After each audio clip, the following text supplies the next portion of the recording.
Welcome to the I Fired My Boss franchise podcast. My name is Dan Claps, founder and CEO of Franchise Playbook, a franchisor platform where we create, own, and operate dynamic franchise brands in the mobile services space. And my life's goal is to help people just like you fire their boss and become a business owner.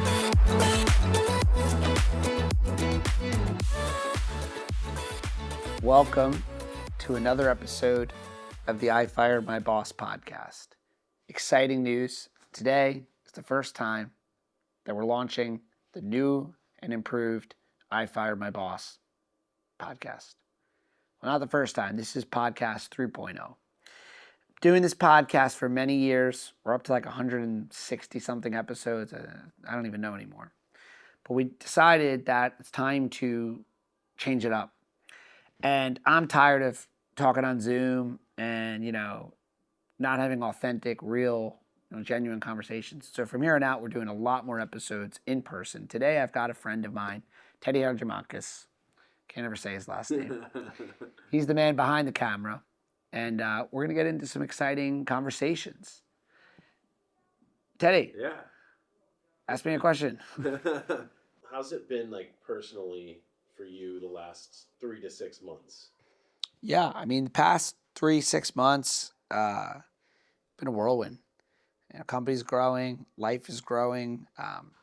Just really been focused on some assimilation of balance. For me, a good day these days is get up pretty early, do a little work. Hit the gym, try to work out as if I'm an athlete. Far from it, but try to work out pretty hard. Get to work in the office pretty early and then try to finish at a normal time. One of the things I've been doing is just putting the phone down around 7.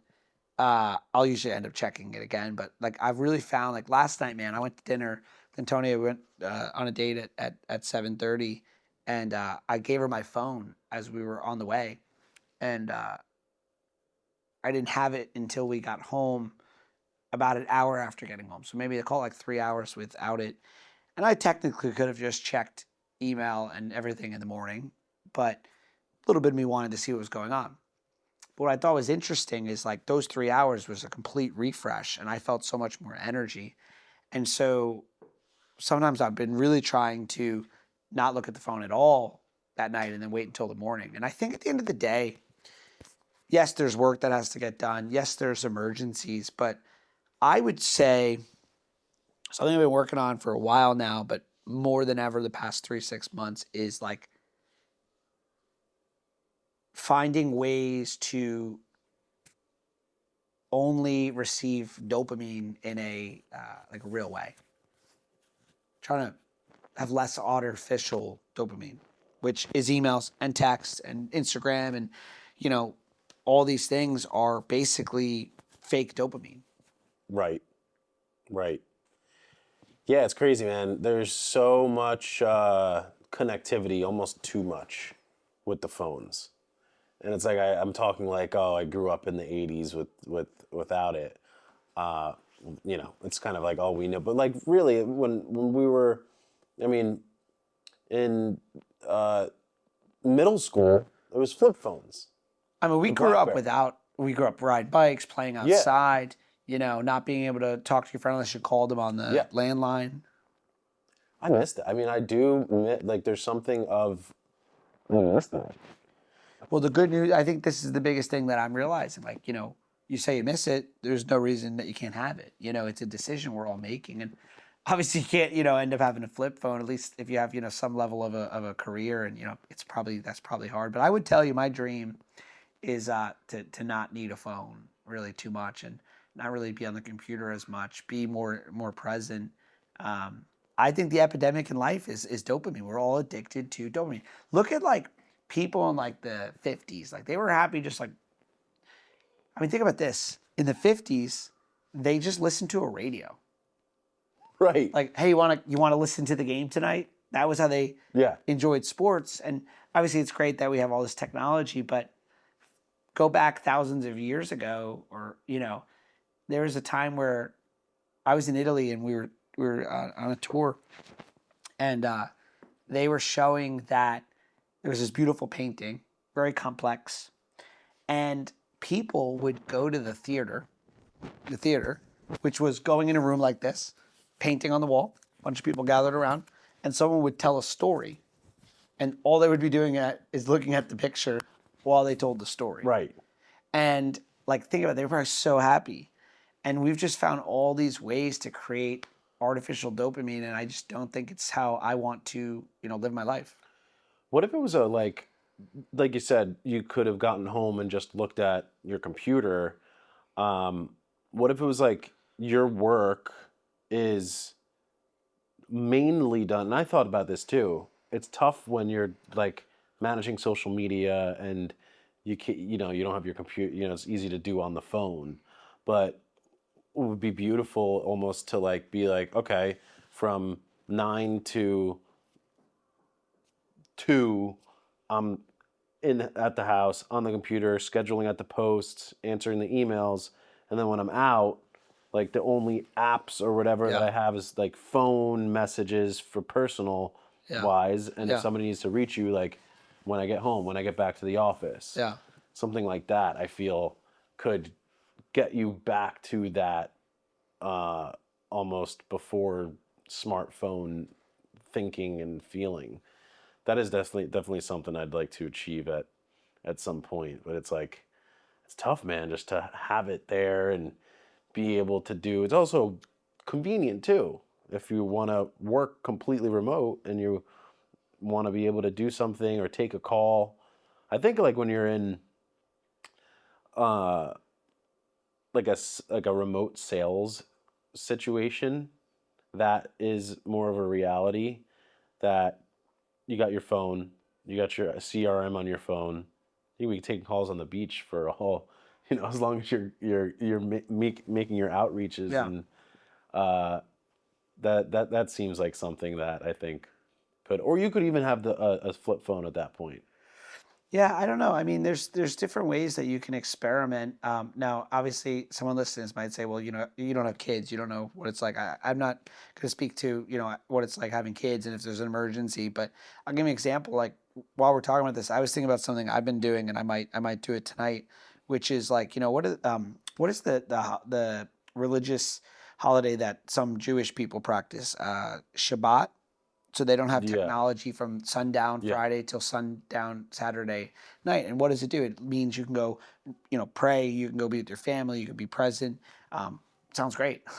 Like it right. doesn't have to be your religion to do that. And so sometimes what I've done is I think I'm motivated now talking about this tonight. I'll text my couple people that I'm very close with. If there's an emergency, I'm not gonna have my phone. Call Antonia, and what else? If the people that you would be worried about if there was an emergency know to call your spouse, partner, whatever, what's the problem then? Yeah, What's gonna happen? right. And whatever emergency that's like work or something on a Saturday, I don't even know what that would be. It can wait till 5 o'clock tomorrow night. Yeah. What I find is I do that, and then like it's like I had a week off. The energy level just Yep. shoots up. So I think I'm actually gonna do that tonight. Yeah, it's just crazy. It's crazy to think like we operated for so long without having people know exactly where you are, Yeah. tracking your location and Yeah. all this stuff. Like, it almost seems like it's impossible to survive without that, but it really is not. Um, but anyway, we could switch gears here. It's interesting as we're making all the improvements that we're making in the operations at Voda. There is an element of just the time. Our average owner is only a few months in, a year in, some 2 years. Business gets much better from a unit economics perspective. Each year that passes, the franchise owner's business, and so I'm somewhat looking forward to more of our franchise base being more seasoned in business. Um, that's just a time element, but I'm excited about that because there's a lot of franchise owners that I think I personally can really help as they get to that next level, but they first need a little more time of just like being out there and kind of getting beat up a little bit. Right. I hate to say that, but like building a business is the ultimate self-development program, and it's very easy to think like, hey, why don't you see it the way I'm seeing it? Well, sometimes you just got to go through experience. And, how do you get experience?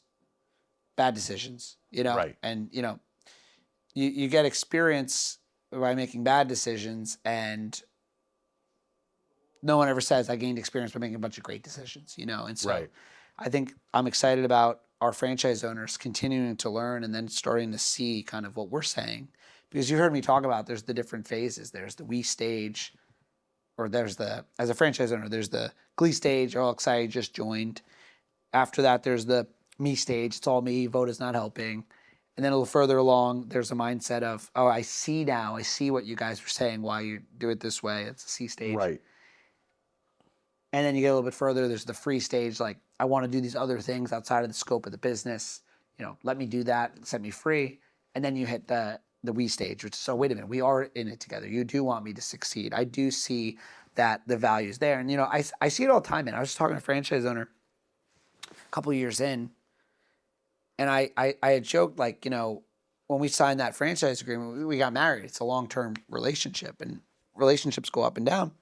Because their mindset was like, what am I really getting from the franchise? Like, I could do it on my own. And it's like, you weren't really saying that in the beginning. I understand that Right. you now know what we taught you, and maybe you feel like you don't need it. But the good news is the relationship goes back and forth. Year 3, 4, 5, 6, you might see a tremendous amount of value again. And I'm okay with that. I know that that's a natural feeling because I know I went through it. My previous business, I had a partner that was more experienced than me. And, I'll tell you what, when things were good, I was like, I could do it on my own.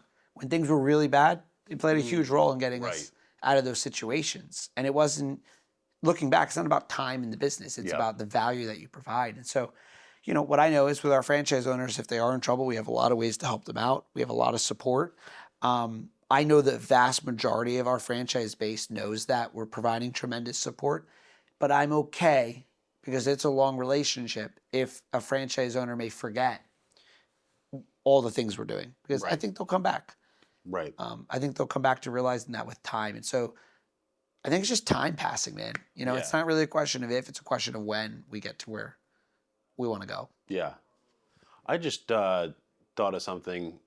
This may be a stupid question, but so you signed a 10-year agreement with the franchisees, correct?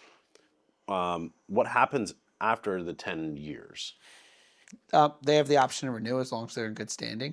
They could also sell their business before the 10 years end, and obviously it's their business. They get a multiple of the profits. But we're usually in. We want to renew ideally, but it's a mutual decision at that time. So if they're at 9 years and they got a month left, why? So if they don't renew, they have to sell their territory back. Yes. And corporate would buy that, or either somebody else corporate, or they would sell it to someone else. Of course, it would be obviously make sense for them to sell the business at that time or renew. And obviously, if we were coming up on there's flexibility, but like Chick-fil-A, if you buy Chick-fil-A, man, dude, this is good. This is so much better. Yeah, like we just should do it right. We could just like have cigars. We could drink. This is so much better. But like Chick-fil-A, I don't know if you know this, but Chick-fil-A, when you buy a Chick-fil-A, now granted, they've earned the right to do this. Chick-fil-A is a machine and the businesses make great money. But a little bit different in their model, you can't sell a Chick-fil-A. So you buy a Chick-fil-A, you operate it, you get the profits, but if you want to leave, they take it back. And to me, that's kind of not really a business. Wow. To me, the definition of a business is I own equity and I can sell or not sell it, or how much time I work in it is up to me. I think the true definition of owning a business is the ability to monetize it down the road. Same with employees. If you can't hire and fire your employees, they're not really your employees. Right. See, like, dude, why did I just look at my phone? That's great. That's addiction. Crazy to me. But also with the Chick-fil-A, isn't it like such a small? Isn't it like 10,000 or something? It's funny. I see on Joe Rogan and I see on other podcasts, like they look it up right there on the podcast. I don't know. Yeah. Let's look it up. I heard it was like 10,000, but you don't own, like you said, and you can't sell, and it's like almost impossible to get approved for. So let's say I just typed into ChatGPT pros and cons of owning a Chick-fil-A franchise. So let's start with the pros. You're right. Initial franchise fee is like 10 grand. Investments. Oh, it's interesting. Is that what it is? Do they fund the store? Yeah. So Chick-fil-A has some of the highest sales per restaurant in fast food. Average store revenue is about $9 million annually. That's like double, I think, the McDonald's. I'm not positive of that, but it's really high. Wow. High operator income. Typical estimates for operators between 100 and 425,000 per year, depending on performance. Some estimates say 5 to 7% of revenue, which can equal 400,000 at strong stores, and it's only a $10,000 investment. Oh, this is interesting. I didn't know that about Chick-fil-A, Teddy. They fund you, and so you're the operator of the business. You're not really. It's almost like not a franchise model. You're almost, it's like you're buying a job that you could potentially make 400K. Yeah. Huge corporate support. Corporate handles real estate, construction, supply chain, brand marketing systems. They reduce the complexities compared to independent. Yeah, that's weird. I mean, it's like, okay, at the best case scenario, you're making 400. You're walking home with what? 220? But after taxes? Yeah. Yeah, here in the Northeast, right? Here's the cons. Crazy. You don't really own the restaurant. Okay. This is the biggest difference. Chick-fil-A owns the building, equipment, and business. You operated on their behalf. This means you can't sell it or build equities, as we were saying. Wow. Profit sharing is aggressive. Typical structure, 15% of gross sales fee. 50% of profits go to Chick-fil-A. Jeez. So when we were saying that top 425,000, is that after the profit share? I imagine no, right? I hope not. I thought like Chick-fil-A is harder to get into than Harvard. Yeah. So, but why? Yeah, says it right here. 40,000 applicants annually, less than 1% are accepted. It's harder to get into than many top universities. You must work full-time. You can't run other businesses. You can't be an absentee owner. It's a 60-plus hour a week job. Well, it's a pretty good... One location. I don't understand what why is this so think exciting? People must... yeah, it does not seem... So Chick-fil-A is not a franchise. I mean, it is, but like kind of a hybrid. They own all their locations. This is really cool. I just did the same thing for Crumbl Cookies, dude. We can make a YouTube video, and the thumbnail's like Chick-fil-A, Yeah. and then another one right now of Crumbl. This, and we had a camera on you. This would go viral. The way Yeah. you're sitting, our vibe, this room.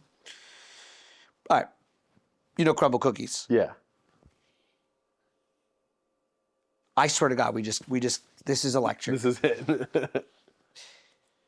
Strong revenue potential, 1.1 to 1.7 annual revenue, 3.6 revenue at top stores, 600,000 in profit, best cases. Viral brand, marketing machine, TikTok, Instagram, pink box brand identity. Simpler operations than a restaurant, limited menu, no full kitchen, mainly baking and delivery. Operationally, it's easier than running a burger or chicken chain. Yeah. I like that. Unlike Chick-fil-A, you own the franchise, you can sell it, you can own multiple locations, so it's more of a true business asset. Right. And obviously desserts are in demand. The cons, it's about 500 to 1.4 to build. Jeez. Margins are low. So on 1.1, you're doing about 122,000 in net. Oof. Some even lose money while some make 600,000 in profit. Yeah, I think great. Voda seems like a more attractive offer. Let's do it. Than those two. Do the same for Voda Cleaning and Restoration. Curious to see what this comes back as. Let's see if the data's Okay, so for our listeners and viewers, this is not what I'm saying. I'm only reading off of ChatGPT, the same comparison. We did the pros and cons of owning a Chick-fil-A. Now the pros and cons of owning, we did also a pros and cons of owning a Crumbl. And then we just took the same thing. What are the pros and cons of owning a Voda Cleaning and Restoration? Lower startup costs compared to most franchises. Typical 200 to 358 total investment in the item 7. 60,000 franchise fee. Compared with the restaurants that often cost, $1 million, this is relatively affordable. Essential service industry, the cleaning and restoration industry exceeds 200 billion and continues growing, driven by disasters, property maintenance, and insurance claims. Unlike restaurant or retail, restoration is often urgent and non-discretionary. Water damage, fire damage, mold. People don't shop around as much when their house floods. right. Number 3, 2 revenue engines. The model combines recurring cleaning services, carpet cleaning, air duct, floor cleaning, with high-ticket restoration jobs, water damage, fire damage, reconstruction. Cleaning produces consistent flow of cash, while restoration jobs create larger payouts. This combination is unusual in franchising. Strong margins in restoration.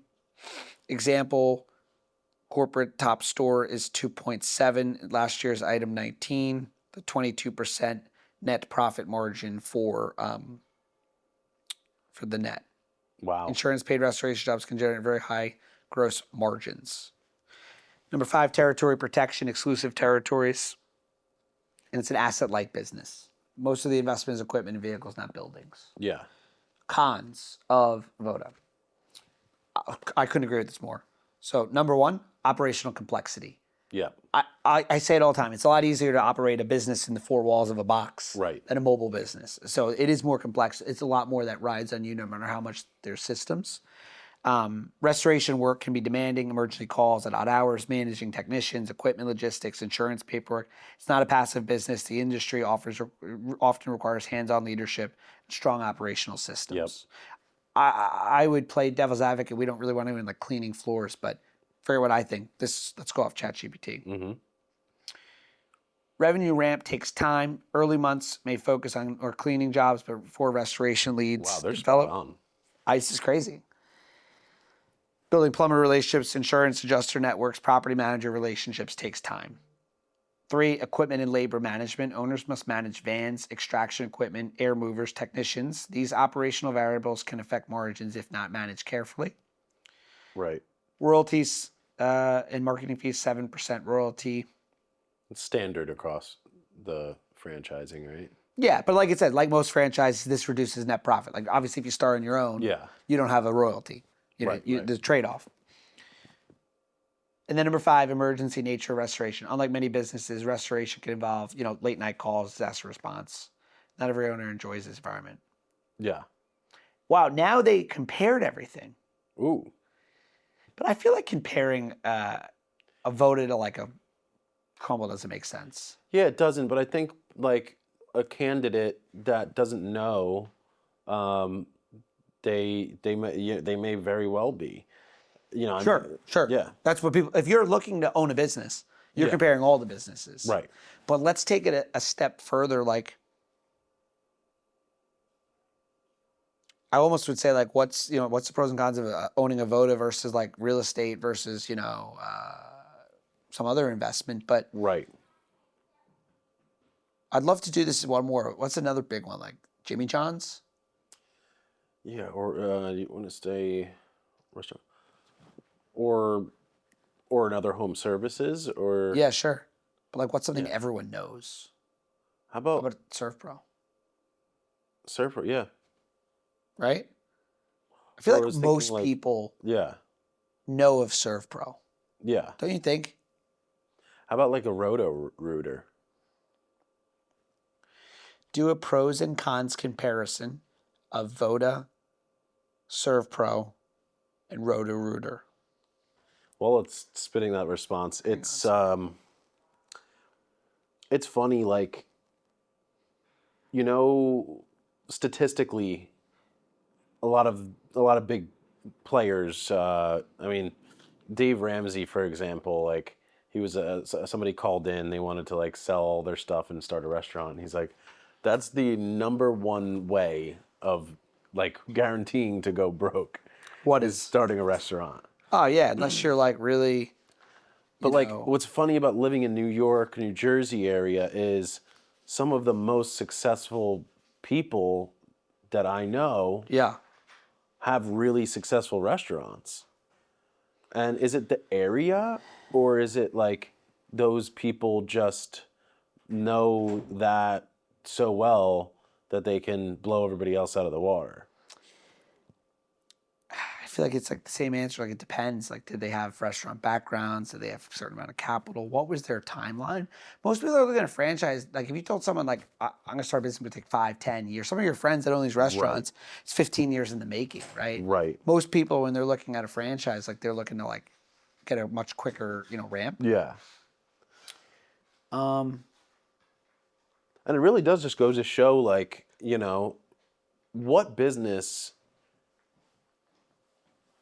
obviously we're biased for home services and Voda, but like truly though, like we're doing the comparisons right here. What other business can you start with a couple $100,000 and potentially be profitable year one? Like that's fucking yeah, I mean, year one's probably, I would say more, further out. But yes, yes. I mean, especially if you're going to go in the business and really like be involved. yeah. Well, let's see what this says. Here's, again, ChatGPT. All we said was do a pros and cons comparison of Voda, ServPro, and Roto-Rooter. Here's a clear, honest comparison of 3 major home service models. 3 businesses that sit in similar industries but very different strategic positions. Voda, pros, lower startup costs, 2 revenue engines, newer brand equals more territory opportunity, simpler operations than plumbing. Cons, brand awareness is still growing compared to ServPro or Roto-Rooter. The brand is newer and still building national recognition. This means more reliance on marketing early. Restoration, sales, relationships take time. Industry is operationally complex. Okay, now let's do ServPro. ServPro is the 800-pound gorilla in restoration. Pros, massive brand recognition. ServPro is ranked #1 restoration franchise 22 consecutive years in a row. And consumer insurance companies and adjusters already know the brand. Proven financial performance, 1.6 per year per territory. Now, obviously, these are mature owners, like time, but that's the number. And about 200 to 250 net average. Large insurance network. ServPro's relationship with major carriers, national disaster programs generate large loss. Although my argument is large loss is like less profitable. And I mean, you kind of see that in these, 200 to 250 on 1.6. But not, I mean, there's still good numbers. I don't know how anyone could argue with a ServPro. Right. It's great business, Right. Someone asked me that recently. I'm like, I mean, you're asking me like, is Starbucks a good business? Yeah. Of course. But there's room for more. High resale value. ServPro businesses often sell for 2 to 4 times earnings. Wow. It's a really important thing here, man. I just said this on a call this morning with our franchise base. It doesn't matter if you're a ServPro, a Crumbl Cookie, a Orange Theory Fitness. The territory is worth what it's worth. Like, it doesn't matter that it's a franchise. A business is worth a multiple of its earnings. If your business isn't making any money, it's not worth anything. It doesn't matter if it's ServPro, Voda, Crumbl, whatever.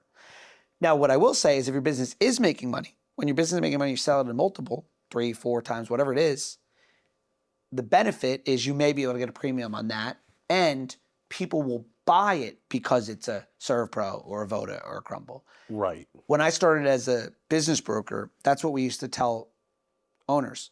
They would try to get this larger number, and like the valuation would come back, and that would be the number. Like, well, it can grow, and it's blah, blah, blah.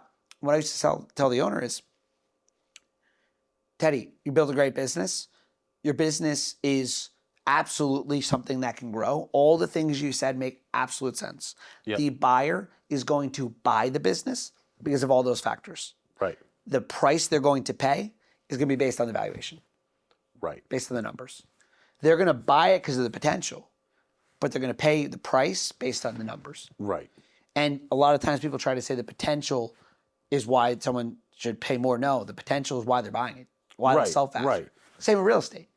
I can't convince you to buy a house for $100,000 more because usually, especially in this market, just because of like you like it. Usually, people are going to pay what the comps say they're going to pay. Right. I mean, and that's what is funny about like commercial real estate versus residential, because actually in residential though, like yeah, typically unless we're in another COVID situation, typically people are going to pay what the comp is. Yeah. And there's not going to be a crazy bidding war. Yeah. So I think we're kind of over those days. But commercial real estate is going to sell for how much it makes. That's it. It's plain black and white. Especially commercial where it's like business people buying based on logic, not emotion. So like nobody's like, I need that commercial property. I'm gonna raise my kids in it, you know? Or like a value add, like like it needs work that you could potentially make more. Yeah. But it's like if you're at a 7% cap rate, like there's only a certain amount that you can get. And my buddy does broker deals like that, and it's funny, like there's so many people that are just like out of their minds. Like you realize how much it makes, and then they still make the same argument like, well, it should do that, but it doesn't, you know? Yeah, yeah. So that's cool. So buy Voda, guys. You're f***ing fired. If you want to say those words to your boss, make sure you head on over to ifiredmybosspodcast.com and fill out the form to schedule a no-cost consultation. And if you enjoyed this episode, make sure to subscribe, leave a review, and share with a friend who might also want to fire their boss.